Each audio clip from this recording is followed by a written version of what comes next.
40 ఏళ్ళ తర్వాత ముఖ్యంగా జాయింట్ పెయిన్స్ గురించి అండ్ ఫ్రాక్చర్స్ గురించి అడుగుతున్నారు ఎక్కువ. నేను ఇది ముందే ఇచ్చానండి. నేను సార్కోపీనియా అనే ఒక టాపిక్ ఇచ్చా. మేబీ అది అర్థమైందో లేదో, చాలా మెడికల్ రిలేటెడ్ టాపిక్స్ ఇచ్చాను. కానీ దురదృష్టవశాత్తు వాటికి 20,000 30,000 వ్యూస్ ఇంతే ఉంటాయి, ఎక్కడో డౌన్ ఉంటాయి. మీరు వెతుక్కుంటే చాలా ఓపిక్గా చాలా టాపిక్స్ కనిపిస్తాయి. సరే, వాట్ ఎవర్. అలాగా కాకుండా మీకు ఈజీగా మనం కమ్యూనికేట్ చేసుకుందాం. ఎందుకంటే మన దాంట్లో ఎక్కువ ఆడవాళ్ళు 40-45 ఏళ్ళ వాళ్ళు ఎక్కువ ఉన్నారు. అందులో చదువు రాని వాళ్ళు ఎక్కువ మంది ఉన్నారు. కాబట్టి మనం ఈజీగా అర్థమయ్యేటట్లు ఈ టాపిక్ చెప్పుకుందాం. ఓకే, ఇప్పుడు ఒక ఏజ్ ఉన్నప్పుడు బాగుంటుంది, మంచి కండ పుష్టి అంతా కూడా బాగానే ఉంటాం అందరం, అవునా? ఒక ఏజ్ అయ్యే కొద్దీ మజిల్ లాస్ అనేది అవుతూ ఉంటుంది.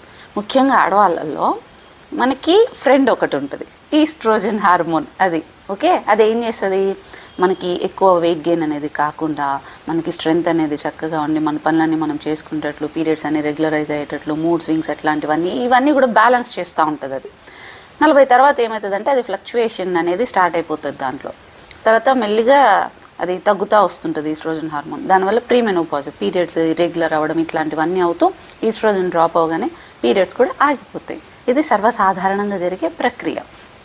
అయితే ఇది ఉన్నంత వరకు ఇక్కడ ఒక చిన్న ఒప్పందం ఉంటుంది ఈస్ట్రోజన్కి మజిల్కి. నేనున్నంత వరకు ఎక్కువ మజిల్ లాస్ అవ్వకూడదు. మామూలుగా అయ్యేదానికంటే డెకేడ్కి ఇంత పర్సంటేజ్ అనేది వెళ్ళిపోతుంటుంది బాడీలోంచి, మజిల్ లాస్ అనేది అవుతుంటుంది. బట్ నేనున్నంత వరకు అంత అవ్వకూడదు, కొంత తీసుకో అన్నట్లు పంపిస్తుంది, ఒక 4% అట్లా నార్మల్ కంటే కూడా. సో ఇక్కడ ఏం జరుగుతుంది, మజిల్ లాస్ ఇక్కడ ఎక్కువ అవ్వకుండా ఈస్ట్రోజన్ ప్రొటెక్ట్ చేస్తుంటుందా. 40 తర్వాత ఏమవుతుందంటే ఈ ఈస్ట్రోజన్ ఫ్లక్చువేషన్ వల్ల మజిల్ లాస్ అనేది ఎక్కువ అయిపోతుంటుంది. మన ప్రొటెక్షన్ తగ్గిపోతుంది కదా, మజిల్ లాస్ కూడా ఎక్కువ అయిపోతుంటుంది. బోన్కి ప్రొటెక్షన్ ఏంటి, కండ, మజిల్. ఆ మజిల్ అనేది వెళ్ళిపోతుంటే ఏమవుతుంది, రక్ష పోయినప్పుడు ఎముకలు జాయింట్ అనేది పెయిన్ అనేది ఎక్కువ ఉండడం కానీ, అండ్ చిన్న వాటికి కూడా కింద పడినా కూడా ఫ్రాక్చర్స్ ఇట్లాంటివన్నీ కూడా ఎక్కువ అవడానికి అవకాశం ఉంటుంది. సో మనకి ముఖ్యంగా కావాల్సింది ఏంటి, వైటమిన్స్ చూస్తాం, వైటమిన్ డి చూస్తాం, కాల్షియం చూస్తాం, అన్నీ చూస్తాం. కానీ ఫ్యాట్ అనేది ఎక్కువ ఉంది బాడీలో, మన ప్రొటెక్షన్ మజిల్ అనేది తగ్గిపోతుంది. ఈవెన్ బక్కగా ఉన్నా కూడా వాళ్ళలో ఫ్యాట్ పర్సంటేజ్ కొందరిలో ఎక్కువ ఉంటుంది తెలుసా, మజిల్ కంటే కూడా. సో మీరు ఫుడ్లో ఎవ్రీ మీల్లో ముఖ్యంగా 30 దాటిన తర్వాత ప్రతిసారి గుర్తుపెట్టుకోవాల్సింది, నేను చాలాసార్లు చెప్పాను, ప్రోటీన్ని ఇంక్లూడ్ చేసుకోండి. ప్రోటీన్ సోర్స్ గురించి కూడా నేను వీడియో చేశాను.